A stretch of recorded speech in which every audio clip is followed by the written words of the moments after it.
ख़वातीन दुनिया भर में तमाम शोबों में इस वक्त अपना सलाहियतों का लोहा मनवा रही हैं और मुख्तलिफ़ शोबों में अपना मकाम पैदा कर रही हैं। हम इस वक्त मौजूद हैं पाकिस्तान के शहर कराची में, जहाँ ख़वातीन फ़रसुदा निज़ाम के बाइस जो है मुख्तलिफ़ परेशानियों का शिकार रहती हैं और अपनी सलाहियतों को जो है वो मनवा नहीं पाती हैं।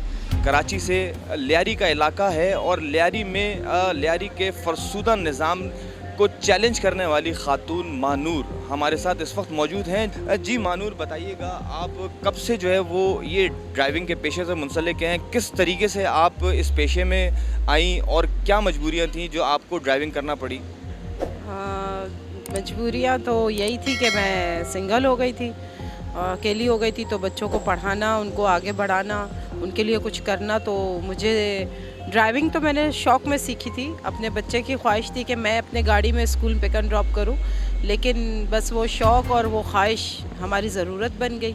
तो मैंने अपने बच्चे को पिक एंड ड्रॉप करते करते मुझे ख़ास तौर पर लेडीज़ ने अपनी बेटियों के लिए ऑफ़र किया कि हमारी बेटियों को भी पिक एंड ड्रॉप करो, तो ये इस तरह मेरा फील्ड बन गया। आप स्कूल वैन ही इस वक्त चला रही हैं या इसके अलावा भी कुछ नहीं, स्कूल वैन तो यानी कि स्कूल वैन के अलावा ऑफिसेज़ पे पिक एंड ड्रॉप के अलावा बहुत से लोगों के साथ अलग अलग तरीके से काम करती हूँ।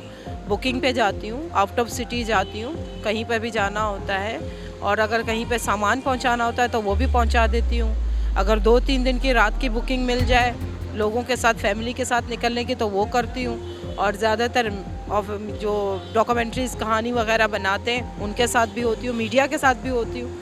जहाँ कहीं भी रिस्क मिलता है उसके साथ चल पड़ती हूँ। अच्छा, हमने देखा माजी में लियारी बहुत पसमानदगी का शिकार रहा, शदीद वहाँ पे हालात ख़राब रहे, ऑपरेशन रहे, तो आप इस पे क्या कहेंगी? किस तरीके से आपको आपके घर वालों ने, आपके सराउंडिंग में, आपके मोहल्ले वालों ने सपोर्ट किया इसमें? नहीं, शुरू में तो बहुत मसले हुए, इजाज़त किसी ने नहीं दी, काफ़ी ऑब्जेक्शन भी उठे, लेकिन मसला वही था कि आप क्या मुश्किल वक्त में साथ कौन देगा, आपको कौन आएगा, आपके घर का खर्चा कौन उठाएगा। तो नाराज़ तो सब हुए, लेकिन सिर्फ अब्बू का साथ था। अब्बू ने बोला कि करना है, अब्बू ने बोला मैं तुम्हारे साथ खड़ा हूँ, ड्राइविंग करना है या कुछ भी करना है। और दूसरा ये कि मेरा अपना खुद का कहता कि मैं किसी के आगे हाथ फैलाने से बेहतर है कि अपनी मेहनत कर लो। कोई बुराई नहीं है, मेहनत करने में कोई बुराई नहीं है, ये मेरा अकीदा है कि मैं आप कुछ भी कर लो, चाहे दुनिया कुछ भी बोले। और लोग बोलते थे, ख़ास तौर पर जब वहाँ पर लड़ाई झगड़ा था, लियारी का हालात ख़राब थे, उस वक्त भी मेरी गाड़ी स्कूल जाती थी, मेरे बच्चे के पेपर होते थे, उस टाइम भी मेरा पिक एंड ड्रॉप था। चाहे कोई भी हो, उनसे बात करना, मेरे ख़्याल से अच्छे अखलाक से आप बात करोगे किसी से भी, तो वो बंदा आपके अखलाक को समझ जाएगा और आपके साथ ताउन करेगा। और ऐसा मेरे साथ हुआ है, तो मेरे साथ अच्छे से पेश आए, बुरे लोग भी। बाकी जो बुराई करते हैं, जो पीठ पीछे बोलते हैं, अल्लाह उनको हिदायत दे, मैं कुछ नहीं कर सकती। अगर मैं खुद करती हूँ तो मैं करती हूँ, बाकी मैं किसी और को नहीं देती, क्योंकि मैं ये समझती हूँ कि हर इंसान अपना नेमो बदल खुद है, कोई किसी का नेमो बदल नहीं हो सकता, कोई किसी की जगह नहीं ले सकता। जो काम मैं कर सकती हूँ, मैं समझती हूँ मैं कर सकती हूँ, जैसे कि आप जो काम कर रहे हो वो आप ही कर सकते हो, मैं आपका काम नहीं कर सकती।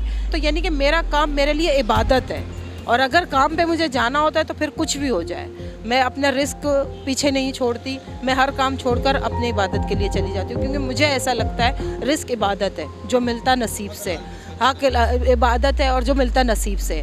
इसलिए अगर मुझे लोडिंग का काम मिलता है तो 1 दिन पहले मिले या 1 घंटा पहले मिले, अगर मैं फारिग हूँ तो मैं उठा लेती हूँ।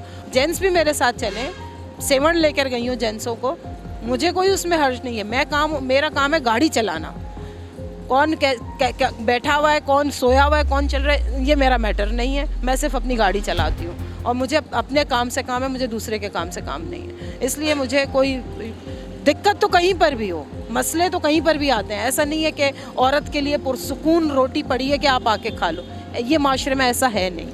मसले तो हैं, लेकिन अब मसले नहीं लगते, क्योंकि जितने मसलों से मैं गुज़र के यहाँ तक पहुँची हूँ, अब मेरे लिए मसले नहीं गुज़र गया। क्योंकि सबसे मुश्किल वक्त मेरा था, मैं 5 साल कोर्टों के चक्कर मैंने काटे अपने बच्चों की कस्टडी के लिए, और उससे ज़्यादा मुश्किल वक्त कोई नहीं था, लेकिन गुज़र गया। इसलिए अब ये छोटे मोटे मसले नहीं लगते। ये महंगाई को आप किस तरीके से मैनेज कर रही हैं, किस तरीके से इन सारी चीज़ों को मैनेज कर पाती हैं? क्या 8 घंटे के अलावा भी आप गाड़ी को अपने चलाती हैं? जैसे आपने बताया 7 भी आप चली जाती हैं या आउट ऑफ सिटी भी चली जाती हैं, तो जब नॉर्मल डेज़ में आप काम कर रही होती है तो किस तरह से कर रही होती हैं और इन सारे खर्चों को किस तरह से मैनेज करती हैं? देखिए, पूरा करने वाली रब की ज़ात है। मेरा अकीदा इस बात पर है कि मेहनत करेंगे तो अल्लाह पाक रास्ते बना देता है। ये नहीं है कि मेरे हालात तंग नहीं होते, ये नहीं है कि मैं परेशान नहीं होती हूँ क्योंकि बच्चों की तालीम है, घर के अखराजात है, जो महंगाई चल रही है, पेट्रोल। इसी वजह से मैंने स्कूल का पिक एंड ड्रॉप कम कर दिया क्योंकि वहाँ से मेरा वारा पूरा नहीं हो रहा था। क्योंकि मैं समझती हूँ कि ये मेरा बड़ा बेटा है, इसको संभालना और इसको खिलाना ज़रूरी है। अगर मैं इसको खिलाऊंगी, इसको संभालूंगी तो ये मेरी पूरी फैमिली को लेके चलेगा।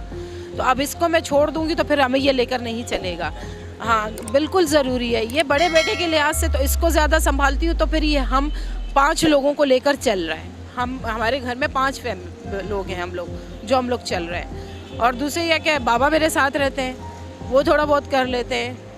कोई ऐसा चीज़ हो गया, दिल कर लिया, ले आए। बाकी बच्चों की पढ़ाई, कपड़े, अखराजात, यानी कि ऑल टाइम जितना भी मुझे कहीं पर, अगर अभी दिसंबर में मैं तकरीबन 1 हफ़्ते की बुकिंग के लिए आउट ऑफ सिटी चली गई थी, लाड़काना चली गई थी। 1 हफ़्ते की बुकिंग थी मेरी।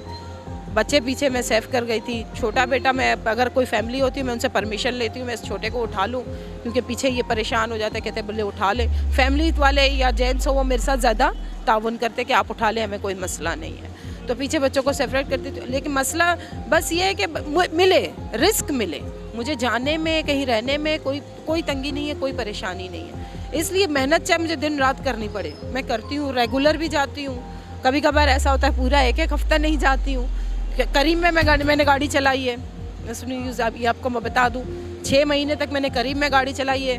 वो किसी और की गाड़ी थी और बहुत अच्छी चली, बहुत अच्छा मेरा एक्सपीरियंस रहा। अच्छे बुरे लोग जहाँ कहीं होते हैं, ना मैं किसी को बुरा बोल सकती हूँ, ना मैं किसी को अच्छा बोल सकती हूँ, क्योंकि मैं खुद भी ऐसे ही हूँ। तो इस ड्राइविंग फील्ड में एक्सपीरियंस बहुत अच्छा रहा। जैसे तैसे घर तो चलाना है, घर को तो संभालना है, बच्चों के अखराजात उठाने हैं, इसलिए मेहनत करनी है। डबल करूँ या ट्रिपल करूँ, करनी है। जैसे अभी रमज़ान करीब आ रहा है, इसमें बहुत ज़्यादा मेहनत करनी पड़ती है क्योंकि रमज़ान के अपने अखराजात हैं, बच्चों के ईद के अखराजात हैं। उसमें ये 2-3 महीने में और ज़्यादा डबल मेहनत करनी पड़ती है। नेवर माइंड, फारिग बैठने से मैं कहती हूँ बंदा काम करता रहे तो वो ज़्यादा अच्छा है। अल्हम्दुलिल्लाह, अल्लाह पाक चला रहा है, अल्हम्दुलिल्लाह। क्या पैगाम देंगी ख़वातीन को इस फरसुदा माशरे में, इस फरसुदा निज़ाम में? पूरे मुल्क पाकिस्तान में ख़वातीन जो हैं वो शर्मिंदगी का शिकार है, तो क्या पैगाम देंगी उन ख़वातीन को? किस तरीके से उनको माशरे में सर्वाइव करने के लिए एक रोल मॉडल की, आप जैसे रोल मॉडल की फॉलो करने के लिए क्या करना चाहिए? ख़वातीन के लिए क्योंकि मैं सोशल वर्कर भी हूँ, अपने इलाके में करती हूँ, छोटे मोटे काम करती हूँ। ज़्यादा बड़ा तो मेरा कोई ऑफिस नहीं है या ना ही कोई मेरे पास ऐसा कोई इदारा है, क्योंकि मैं ख़ुद अपनी कोशिश से करती हूँ लोगों से बात।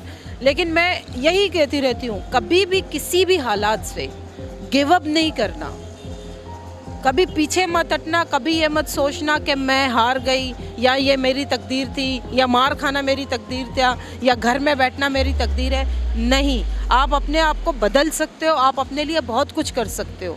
अगर आप ज़िंदगी में गिव अप नहीं करोगे, आप बहुत आगे जाओगे। और ये मैं ख़ास तौर पर ख़वातीन को कहती हूँ, एक औरत पूरा ख़ानदान बनाती है। औरत मजबूत होती है तो उसके बच्चे और उसका ख़ानदान मजबूत होता है, सर फ़ख्र से खड़ा होता है। और जहाँ औरत टूटती है वहाँ बच्चे टूटते हैं। इसलिए सबसे ज़्यादा ज़रूरी है कि औरत जिए और औरत को चांस मिले। वो खुद की इज़्ज़त खुद करे, लोग उसकी इज़्ज़त ऑटोमेटिक करेंगे। जैसे ही वो ख़ुद को गिरा देगी तो लोग भी उसको गिरा देंगे। इसलिए मेरे औरतों से मेरा पैगाम है कि अपनी इज़्ज़त कभी कम नहीं करो, अपने आप को एक मकाम पर रखो और ज़िंदगी में गिव अप मत करो। आप अपनी इज़्ज़त खुद करोगे, लोग आपकी इज़्ज़त करेंगे। आप अपने बच्चों को तालीम दिलवा रही हैं, यही काम कंटिन्यू करवाएंगी या डॉक्टर, इंजीनियर या किसी और शोबे में, तिब के शोबे में उनकी सलाहियतों को मनवाने के लिए कोशिश करेंगी?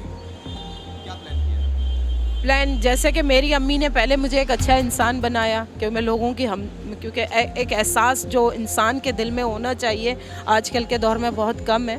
लेकिन अल्हम्दुलिल्लाह कराची इसलिए आबाद है कि लोगों के, यहाँ के लोगों के दिल में एहसास है और एक दूसरे के लिए दर्द है। मेरी तो कोशिश यही है कि मेरे बच्चे एक अच्छे इंसान बने, उसके बाद फ़ैसला उनका है कि वो क्या करना चाहते हैं। जैसे कि मेरी बेटी आर्मी में जाना चाहती है, या आर्मी या लॉ, दोनों में से एक, और मेरा बेटा बिज़नेस करना चाहता है। दोनों बेटों का शौक़ है। अब उनकी तकदीर है, उनका नसीब है। मेरा काम है उनका साथ देना, उनके साथ खड़े होना। बाकी जो वो करना चाहे, पहले मेरी कोशिश है कि वो एक अच्छे इंसान बने, लोगों के हमदर्द बने, फिर उसके बाद उनका स्टेप है कि हम ये करना चाहते हैं, लॉयर बनेगी या आर्मी में जाएगी या बिज़नेस करेगी, वो तकदीर की बात है। मैं सिर्फ उनके साथ खड़ी हूँ कोशिश के लिए। जी बिल्कुल, देखें ये थी मानूर लियारी के इलाके से, बदनाम ज़माना लियारी, जहाँ किसी टाइम पर मंशियात फरोश और गैंगस्टर्स मौजूद थे, लेकिन अब उसी लियारी में मानूर जैसे हीरो के साथ साथ खेल के मैदान भी आबाद हैं और इस मानूर जैसे लोग जो हैं वो कुंबे की किफ़ालत करते हुए भी नज़र आते हैं। ये थी कहानी मानूर की ज़बानी। इसी तरह की मज़ीद कहानियाँ देखने के लिए देखते रहिए वॉइस ऑफ साउथ एशिया।